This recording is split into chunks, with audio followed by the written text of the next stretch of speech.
어떤 교회에 새로 오신 목사님이 이 성도들을 신방을 하시게 되었습니다. 그래서 집집마다 신방을 잘 마치고 드디어 마지막 집에 이르게 되었습니다. 그래서 문을 두드렸더니 두드리자마자 뭐가 후다닥 하는 소리가 나더니 그 다음에는 조용한 것입니다. 그래서 분명히 인기척을 느꼈고 안에 지금 사람이 있는데 그 다음에 아무리 두드려도 사람이 나오질 않는 것입니다. 하는 수 없이 목사님은 명함을 꺼내서 뒷면에다가 요한계시록 3장 20절이라고 문에 붙여놓고 발걸음을 돌렸습니다. 요한계시록 3장 20절이 무엇입니까?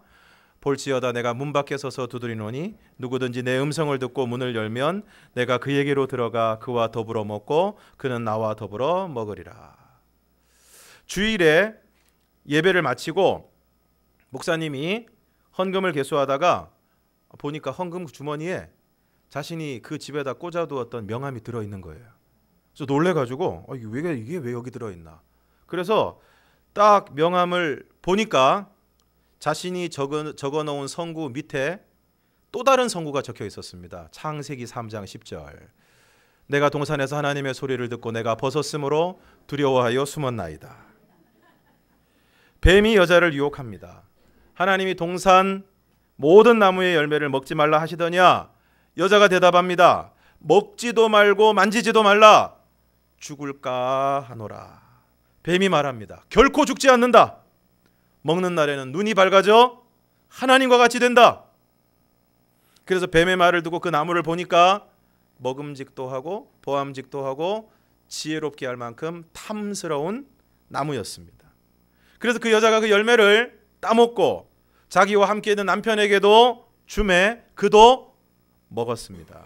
그래서 눈이 밝아졌습니다. 그래서 하나님이 된 것이 아니라 자신들의 부끄러움을 보게 되었습니다. 죄를 지은 아담과 하와가 한 일이 무엇입니까? 오늘 본문 7절과 8절을 함께 읽겠습니다. 시작. 이에 그들의 눈이 밝아져 자기들이 벗은 줄을 알고 무화과 나무 잎을 엮어 치마로 삼았더라. 그들이 그날 바람이 불 때 동산에 거니시는 여호와 하나님의 소리를 듣고 아담과 그의 아내가 여호와 하나님의 낯을 피하여 동산 나무 사이에 숨은지라. 죄를 지은 그들이 한 일이 무엇입니까? 가리고 숨는 것이었습니다. 최근 1,000만 관객을 돌파한 베테랑이라는 영화가 있습니다. 영화에 등장하는 재벌 2세는 자신이 가진 재력으로 온갖 악행을 저지릅니다. 그러다가 자신의 회사와 관련된 한 트럭 기사가 회사 앞에서 시위를 하니까 그 트럭 기사와 아들을 자신의 사무실로 불러서 담당 소장과 권투 시합을 시킵니다.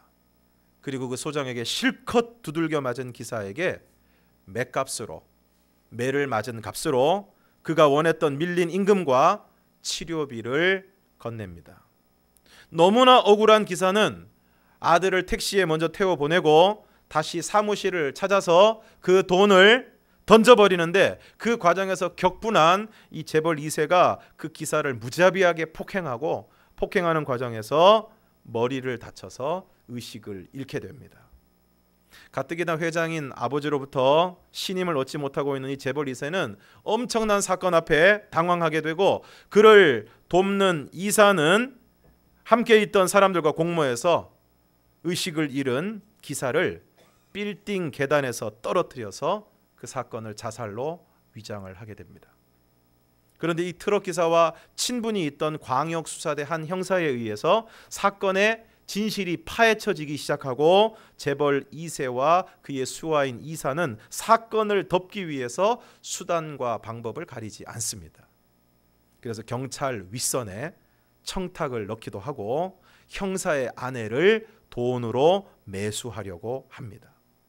결국 모든 사건의 책임을 지고 그 이사가 자수를 하지만 주인공인 형사는 끝까지 사건의 진실을 파헤치고 마침내 사건의 전모가 밝혀지고 해외로 도피하려고 했던 재벌 2세는 마지막 파티의 현장에서 붙잡히게 됩니다. 영화의 주인공인 그 형사가 그 재벌 2세의 신복인 이사에게 이런 이야기를 합니다. 돈으로 어디까지 막을 수 있다고 생각하냐? 이스라엘의 두 번째 왕인 다윗이 부하 장수의 아내인 밧세바를 범하게 됩니다. 그리고 임신합니다. 그러자 다윗이 부하 장수를 불러들입니다. 그리고 집에 가서 쉬라고 합니다. 그런데 이 충직한 부하가 집에를 안 가고 왕궁문에서 다른 부하들과 함께 잠을 잡니다. 그래서 그 다음 날은 술을 잔뜩 먹이고 난 다음에 집으로 가라고 했음에도 불구하고 이 부하는 군인 정신이 얼마나 투철한지 또 집에를 들어가질 않습니다.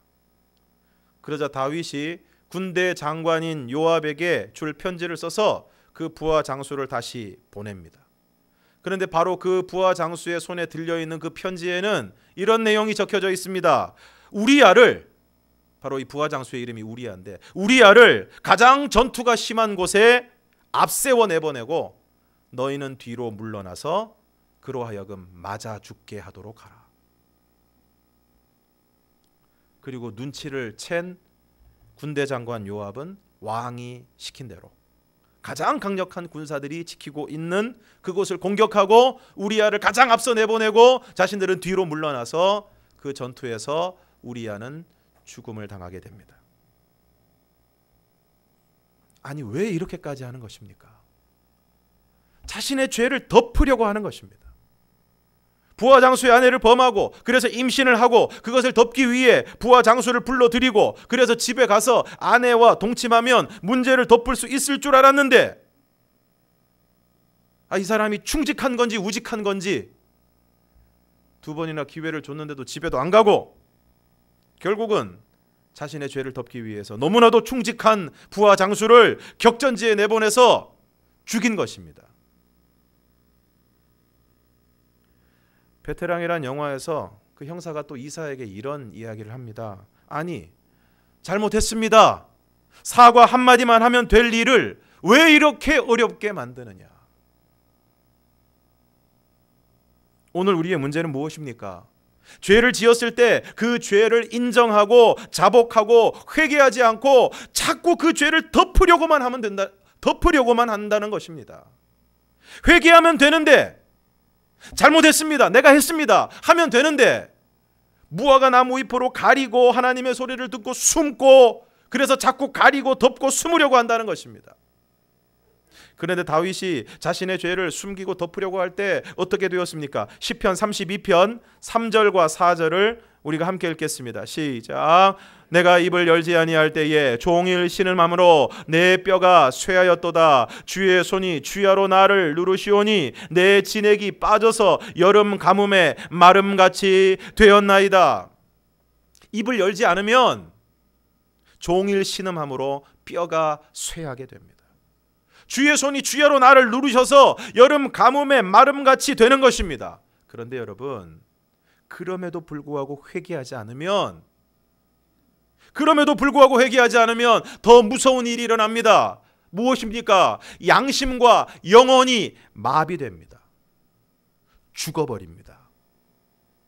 그러면 죄를 지어도 감각이 없습니다. 아프지 않습니다. 그러므로 자신의 죄를 인정하지 않고 회개하지 않는 사람에게 주어지는 가장 큰 형벌은 양심이 마비되고 영혼이 마비되어서 그래서 계속 그 죄를 짓는 것입니다. 그렇게 죄에 매여서 죄의 종노릇하고 계속 죄를 지으면 한 번밖에 주어지지 않는 금쪽 같은 인생의 시간을 죄 짓고 죄를 덮느라 그 인생을 다 낭비해버리고 마는 것입니다. 그런데 무화과 나무 잎으로 치마를 해입고 동산나무 사이에 숨어있는 아담과 하와를 하나님이 찾아오십니다. 그리고 부르십니다. 3장 9절 말씀, 여호와 하나님이 아담을 부르시며 그에게 이르시되 내가 어디 있느냐. 여호와 하나님이 아담을 부르시고 말씀하십니다. 내가 어디 있느냐. 오늘 여호와 하나님께서 저와 여러분을 부르시고 우리에게 말씀하십니다. 네가 어디 있느냐.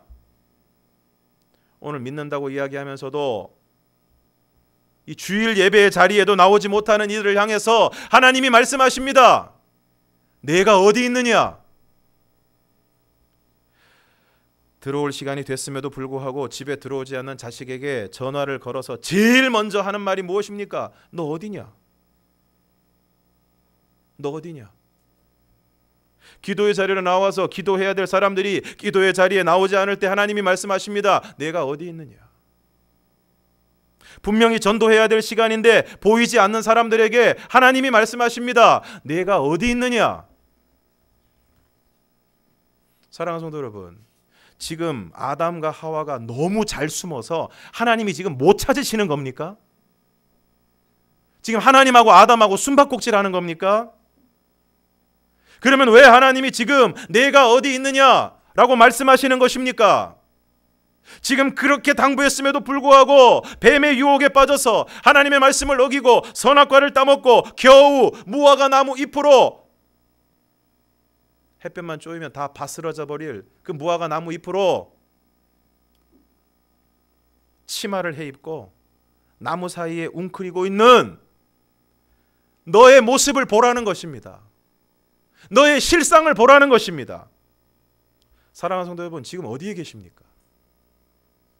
신앙생활한 지 벌써 10년이 넘고 20년이 넘었는데 동일교회에 나온 시간이 얼만데 여전히 성전 뜰만 밟고 다니고 있지 않습니까? 예수님과의 깊은 인격적인 만남도 복음에 대한 감격도 가지지 못한 채 그저 연명하는 수준의 체면 차리는 정도 신앙의 자리에 머물러 있지 않습니까? 주일 예배의 자리에도 제대로 나오지 못하면서 그러면서도 이전에 가졌던 신앙의 감격과 열심을 추억하면서 그래도 나는 괜찮은 신앙인이라고 착각하고 있지 않습니까? 하나님에 대한 예배보다는 인간적인 교제에 더 많은 관심과 열심을 가지고 있으면서 그래도 그것이 신앙이라고 생각하고 있지 않습니까? 1년에 성경 한 번도 읽지 않으면서 그래도 그동안 내가 신앙생활을 한 연한이 있으니까 말씀은 내가 그래도 어느 정도 알고 있다고 스스로 자신을 위로하고 있지 않습니까? 말씀과 동떨어진 삶을 살아가고 있으면서도 그렇게 사는 것이 어쩔 수 없다고, 다들 그렇게 살아가는 것이라고 생각하고 있지 않습니까? 오늘 여러분은 도대체 어디에 있습니까? 오늘 우리의 모습이 무화과 나무 잎으로 우리의 죄를 어설프게 가리고 나무 사이에 웅크리고 있는 아담과 하와의 모습은 아닙니까? 어떻게든 자신의 죄를 가리기 위해서 계속해서 더 큰 죄를 짓고 있는 다윗의 모습은 아닙니까? 하나님의 백성임에도 불구하고 자신의 노력과 열심으로 자기가 원하는 것을 얻겠다고 수단과 방법을 가리지 않고 새벽부터 밤까지 뛰고 있는 야곱의 모습은 아닙니까?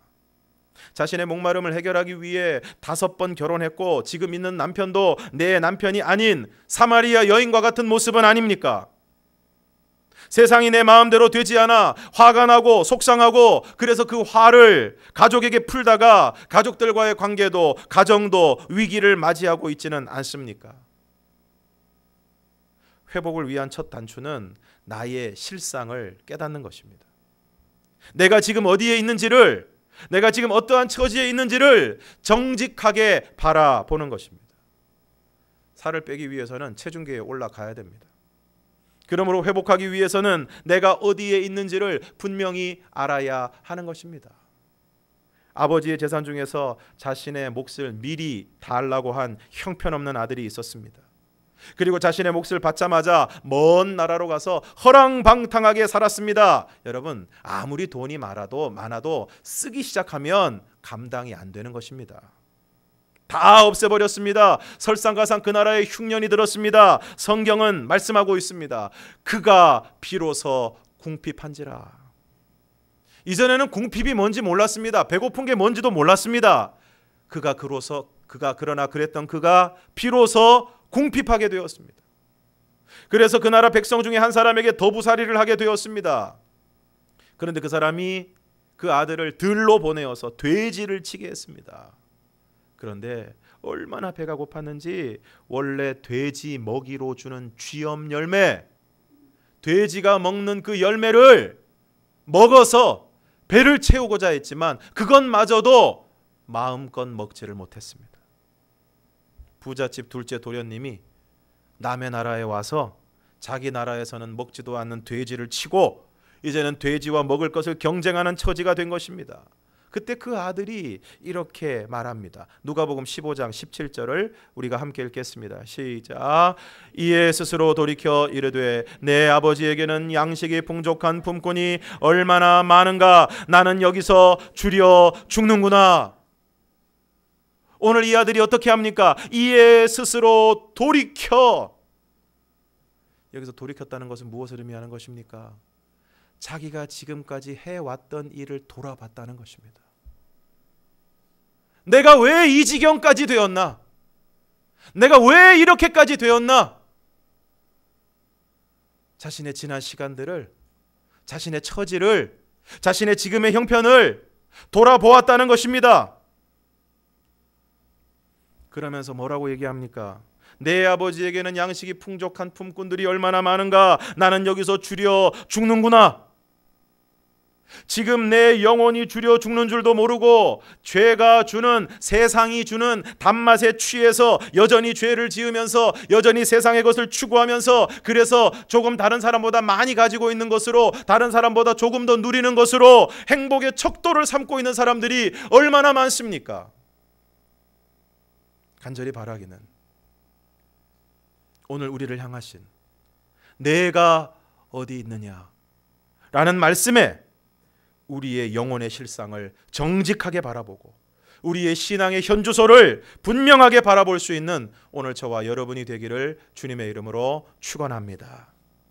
마지막으로 여호와 하나님이 아담을 부르시고 내가 어디 있느냐고 말씀하신 것은, 그것은 하나님께서 아담에게, 오늘 저와 여러분에게 하나님 앞으로 나오라고 하시는 것입니다.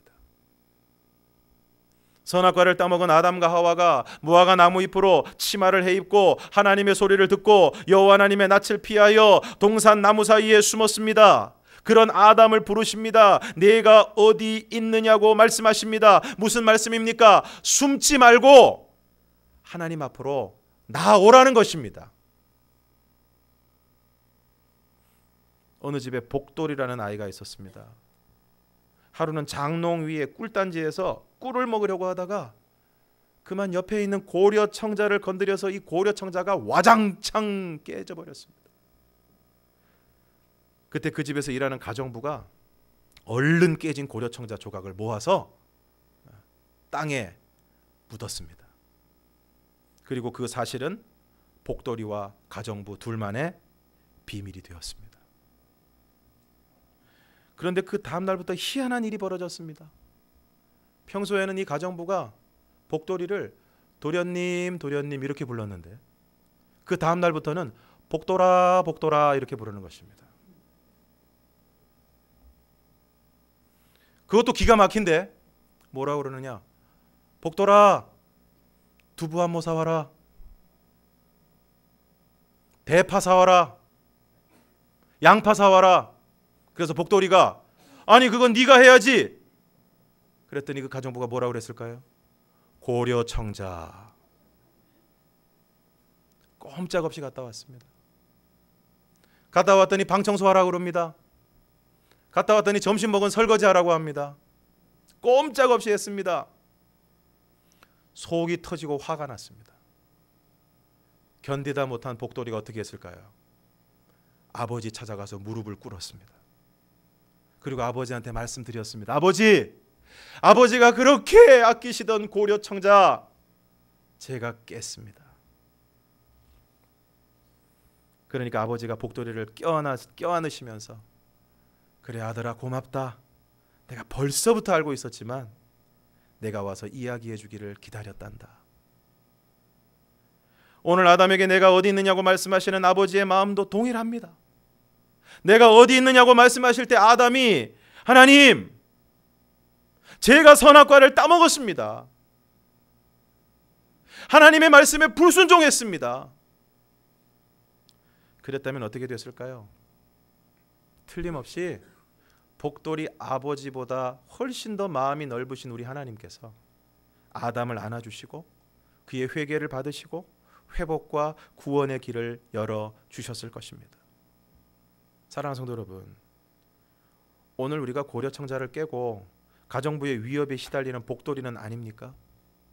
그래서 죄의 종노릇하고 사탄의 종노릇하는 안타까운 지경에 처해 있지는 않습니까? 그저 언제 탄로 날까, 언제 드러날까, 누가 알지는 않을까 전전긍긍하면서 죄를 덮기 위해 더 큰 죄를 짓고 그 죄로부터 얽매여서 노연함을 입지 못하는 안타까운 인생을 살아가고 있지는 않습니까? 그렇게 했음에도 불구하고, 사실은 그렇게 했음에도 불구하고 자존심과 체면 때문에 하지 않았다고 시치미를 떼고 아무렇지도 않은 것처럼 얼굴 표정을 유지하고 있지만 사실 속에서는 자신의 잘못을 인정하지 않고 회개하지 못하는 자신의 모습에 괴로워하고 스스로에 대해서 모멸감을 느끼고 있지는 않습니까? 오늘 하나님께서 저와 여러분을 찾아오십니다. 그리고 말씀하십니다. 내가 어디 있느냐? 그러므로 여러분의 실상을, 여러분의 영적인 실상을 직시하시기를 바랍니다. 그리고 아버지께로 돌아오시기를 바랍니다. 그리고 고백할 수 있기를 원합니다. 아버지, 제가 고려청자를 깼습니다. 제가 선악과를 먹었습니다. 아버지, 제가 그랬습니다. 누가복음 15장의 둘째 아들에 대한 이야기는 이렇게 마무리가 됩니다. 15장 21절에서 24절을 함께 읽겠습니다. 시작. 아들이 이르되 아버지, 내가 하늘과 아버지께 죄를 지었사오니 지금부터는 아버지의 아들이라 일컬음을 감당하지 못하겠나이다 하나, 아버지는 종들에게 이르되 제일 좋은 옷을 내보다가 입히고 손에 가락지를 끼우고 발에 신을 신기라. 그리고 살찐 송아지를 끌어다가 잡으라. 우리가 먹고 즐기자. 이 내 아들은 죽었다가 다시 살아났으며 내가 잃었다가 다시 얻었노라 하니 그들이 즐거워하더라. 오늘 저와 여러분에게 온전한 회개를 통한 이와 같은 회복의 기쁨이 충만하게 되기를 주님의 이름으로 축원합니다. 함께 찬양하겠습니다.